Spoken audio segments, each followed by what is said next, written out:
So I wanted to start off by just asking, how did you get this incredible access? The Russians, they're not really an Oprah Winfrey culture where people open up and talk about things. They're very private, very guarded. Their institutions, there's a lot of protection over them. So how did you accomplish this? This wonderful man to my left did it all. Producer. We approached them shortly after the acid attack happened. And what we told them was that we didn't want to make a film about the acid attack, and that would be a starting point. And what we promised was that we would be fair and objective, and we didn't come to it with an agenda.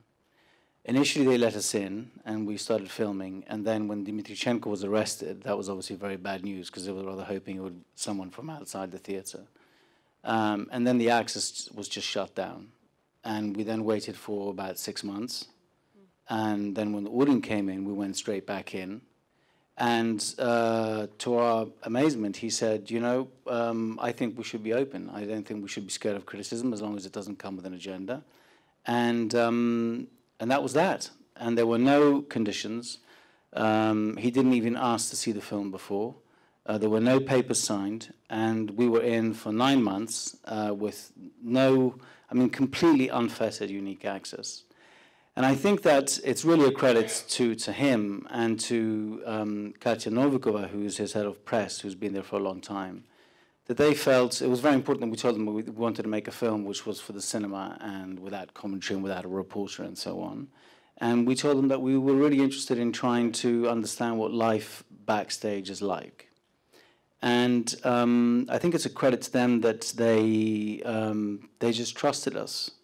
And it's one of the odd things about Russia. What you said is absolutely true. And what was interesting for us is that while we were filming, the whole Ukraine crisis was unraveling, and relations, as you know, plunged to their worst since the Cold War.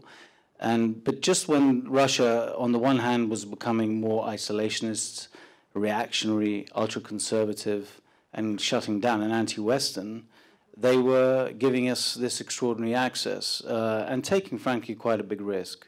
So it kind of shows that Russia is slightly more complex than you know what most people think. And what drew you to the story originally?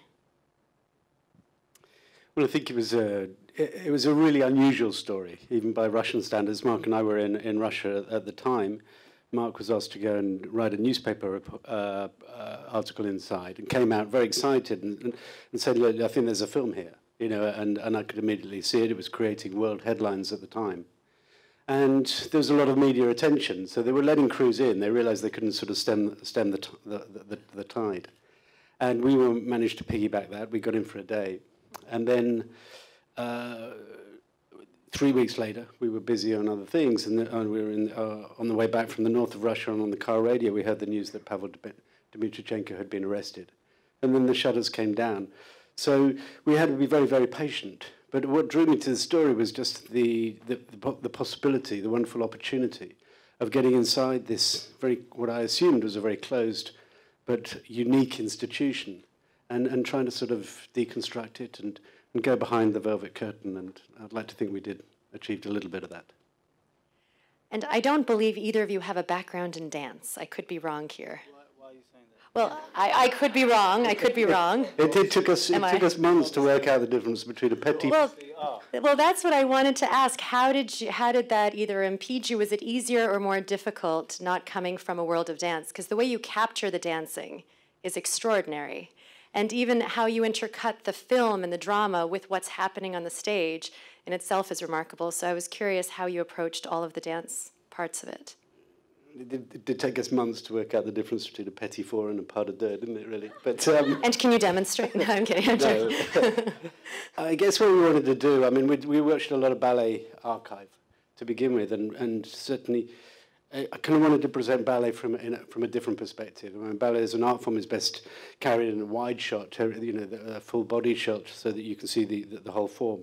What I wanted to do was show it from a very privileged perspective from backstage, and we were lucky enough to, I don't know, film about 20, 25 performances, and there wasn't once when we were backstage where I didn't feel this was the most magical, wonderful environment probably I've ever filmed in. So we wanted to do that and film it in big close-up as well, in a way that it's not usually filmed, to kind of present the audience with a completely different perspective on it as an art form and as performances. And yeah, I felt very lucky every night to be there.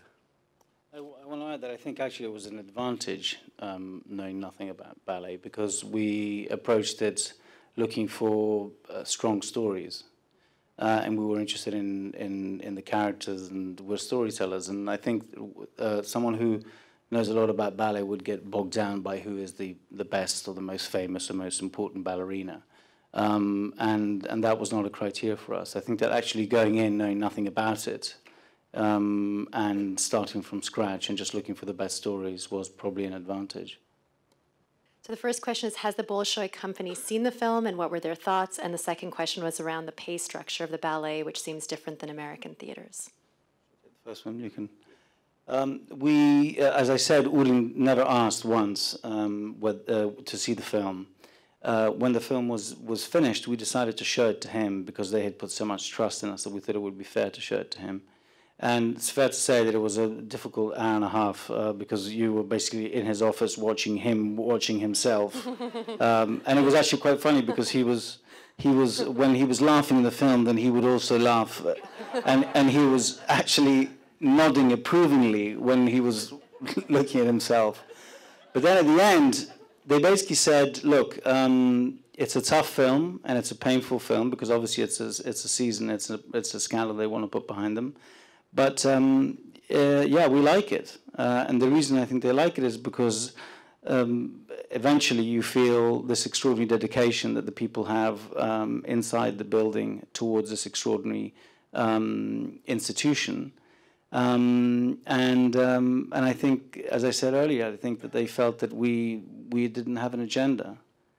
I think to them it's very important that we, and to us it was, to explore why the Bolshoi is so much more than a theatre. There is no institution, there's no theatre like that in the world that has that sort of status in the consciousness of the people. And attracts so much political attention, therefore so much intrigue, and you know it's a.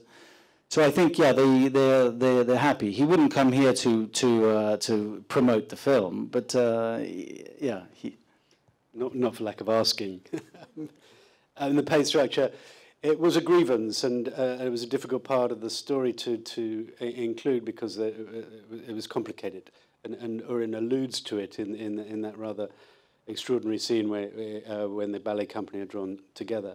To answer the question, I mean, their pay structure is performance related. How many performances that they work on in a given week or month, and the hierarchy of roles.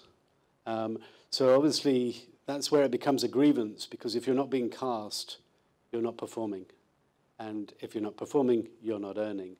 And this is why so many of the controversies and the allegations of sexual favours, of corruption, circulate around the casting process. The corps de ballet, when young dancers enter the Bolshoi, they're hand-picked from ballet schools around the country and from the Bolshoi Academy. And they enter the theatre thinking they're the best of the best. That's where they've been led to believe. But they enter the corps de ballet, and they know the corps de ballet is known as the graveyard of talent. It's very, very difficult to break out on merit alone. So they have to resort to other tactics to get themselves known. You know, and this is where the allegations of patronage, of sexual favours, of corruption come in. And it's a rather murky world in which Phelan oversees. The first one was whether they kept a written record, because there were a lot of details to keep track of. And the second was, even though they had unfettered access, if there was any point where they felt that they had to hold back. That the people were holding back. Yes. I'll take the first one. I'll take it as well. I got about 4 or 5 big fat notebooks full of notes, largely to do with the casting and trying to keep a record, keep a track in our head of who might make, who we wanted to put in front of camera. And it was a lot to do with casting, other details as well. Obviously as documentary filmmakers, we have to kind of keep a record to make sure that, by the time we get to post-production, we've got our own backstory, and then we can back reference and corroborate evidence, if you like. Burn them. Well, thank you so much to Nick and Mark for being here tonight. Thank you to everybody for coming. Come on back for more movies, 7 more days. Thank you. Thanks so much for coming.